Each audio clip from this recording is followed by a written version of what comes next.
operated by Customs Officer on board Australian Customs tender on the 31st of January 2008. Well, back in 2008, the Australian government sent a customs vessel down to document Japan's whaling in Australia's Antarctic territory. And what you're about to see is the footage that they took at that expedition. Footage that Sea Shepherd have fought the government very hard on for many years to obtain.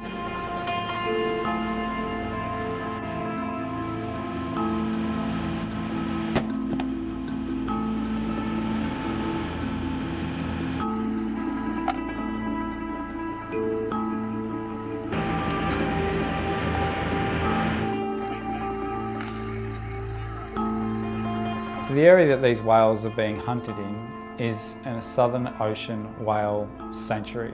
And yet they are being chased with these harpoon ships that are doing 23, 24 knots.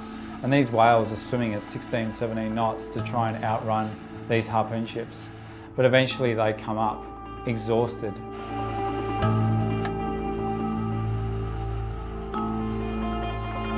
And when these whales are hit with an explosive harpoon, it sends shrapnel through their bodies and then hooks come out.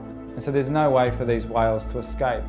They're thrashing around, trying to get away from these harpoon ships, but this cable drags them back up to the surface. You know, it takes a long time for these whales to die. It's barbaric, and this goes on in an established Southern Ocean whale sanctuary, in an Australian whale sanctuary. Once these whales die, they are tied up alongside a harpoon ship before that harpoon ship rendezvous with the factory ship, the Nishimaru, and then it is transferred up the slipway of the Nishimaru, where it is diced up for the markets in Tokyo.